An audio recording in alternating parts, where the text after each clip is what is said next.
सुप्रभात। मैं जगेंद्र राणा। आध्यात्म मार्ग में परीक्षा के क्षण, यह हमारी आज की आध्यात्मिक चर्चा का विषय। आध्यात्म मार्ग में परीक्षा के क्षण। जब मनुष्य अपने लक्ष्य को भूल जाता है तो वह संसार और सांसारिक बंधनों में जकड़ जाता है एवं अपने मार्ग से पथभ्रष्ट होकर भटक जाता है। तो फिर अनेक विघ्न बाधाएं आने लगती हैं, जिनसे वो अपने जीवन से निराश और तंग आकर भगवान से प्रार्थना और अनुनय विनय करने लगता है। तब भगवान उसको संभालते और संकटों से बचाते और मुक्त करते हैं। तो साधकों के साथ प्राय इस प्रकार की घटनाएं घटती रहती हैं। जो गुरुमुख हैं, जो सदा सर्वदा गुरु के सान्निध्य और शरणागत रहते हैं, वे तो निरापद अपने पथ पर चलते रहते हैं। गुरुदेव उनकी हर प्रकार से देखभाल संभाल करते रहते हैं। इसलिए साधकों को प्राय सचेत किया जाता है, चेताया जाता है कि सावधान रहो, अपने लक्ष्य को कभी न भूलो, अपने पथ प्रदर्शक को ना छोड़ो, उसका दामन पकड़े रहो, उसकी अधीनता और संरक्षण से कभी अलग ना हो, ना हटो न भूलो। अब तनिक सी भूल चूक न जाने कितने भयंकर उत्पात व संकटों में डाल देती है। कोई इससे ये नहीं समझे कि हमारा पथ प्रदर्शक, हमारा रहबर, हमारा गुरु हमसे कुछ रुष्ट और उदास है। हाँ, कभी कभी ये तो होता है कि वो साधक के नरक परख करने के लिए थोड़ी ढील दे देता है कि देखें साधक किस दिशा में है, किस प्रकार चल रहा है अपने पथ पर।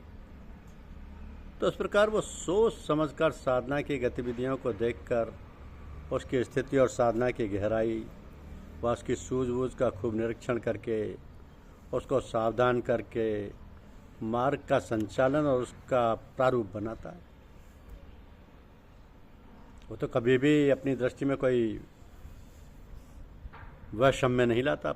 परम दयालु और परम कृपालु है। अपनी छत्र छाया से साधक को कभी विमुख नहीं होने देता।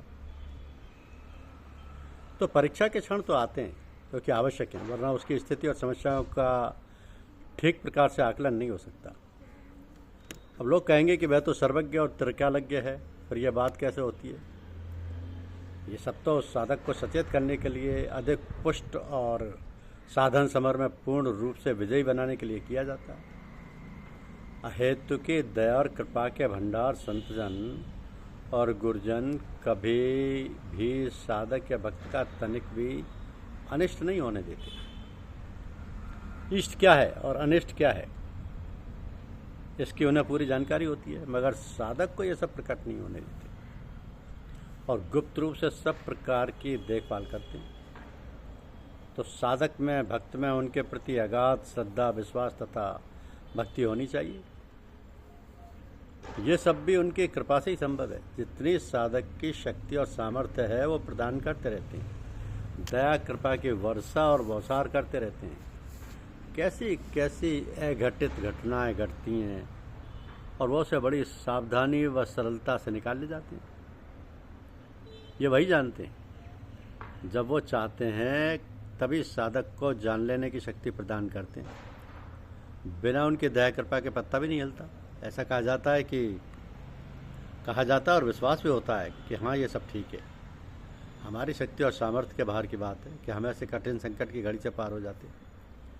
तो जीवन की जटिल समस्याएं क्षण भर में ऐसे काफूर हो जाती हैं कि जैसे कुछ हुआ ही नहीं था।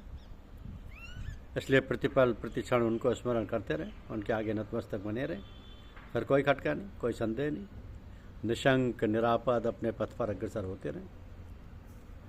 तो नाम रूपी अमृत रस क्या है? वो सद्गुरु प्रदत्त नाम है जो गुरुमुख शिष्यों के वो दीक्षा के समय दिया जाता है और वही है नामदान। तो अपने सत्संग में जो 3 स्तंभ हैं, सत्संग, सतनाम और सतगुरु, तो ये वही सतनाम है जो सतगुरु प्रदान करते हैं कि ध्वन्यात्मक शब्द होता है, वर्णात्मक नहीं। ध्वन्यात्मक शब्द को पकड़कर ही आदि शब्द भंडार, ध्रुव पद, पार ब्रह्म पद तक पहुंचाता है। पार ब्रह्म पद तक पहुंचा देता है।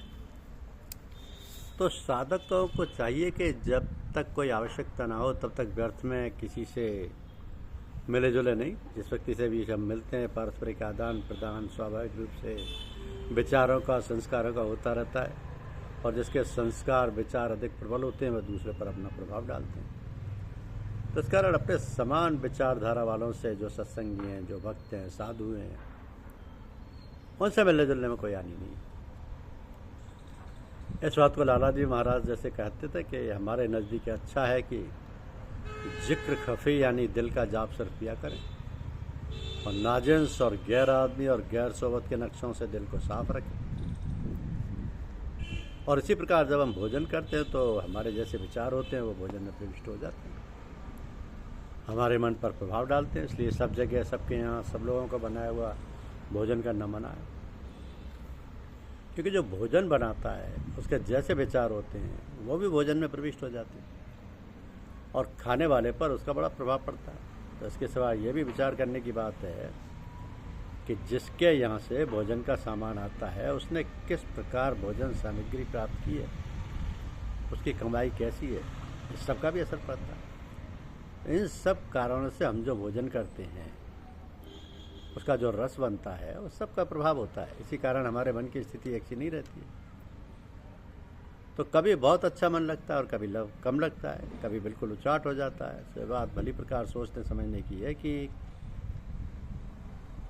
हमारा आचार विचार, भोजन विहार सब ठीक रहे, शास्त्रों की मर्यादा अनुकूल रहें और हम धर्म परायण रहें, हमारी साधना का क्रम अनवरत ठीक ढंग से चलता रहे। इसके लिए हमको हर समय सचेत रहना चाहिए। इसके लिए विशेष आवश्यकता है कि हम अपने आप को खाली ना रखें, हर समय अपने मन को काम में लगाए रखें, प्रभु में लगाए रखें, ईश्वर में लगाए रखें। भगवत स्मरण करते रहना चाहिए कि प्रभु हम आपके हैं, ये कार्य भी आपका है, हम इस कार्य को पूरा करने जा रहे हैं। आप ऐसी दया कृपा करें कि कार्य आपकी इच्छा अनुसार हो। कार्य समाप्त होने पर प्रभु का स्मरण करें कि प्रभु आपका कार्य जैसा भी हुआ सब आपकी दया कृपा से हुआ, आपका ही है, आपने शक्ति प्रदान की है, आपको ही अर्पण करें। धन्यवाद। चैनल को लाइक और सब्सक्राइब अवश्य करें। शुक्रिया।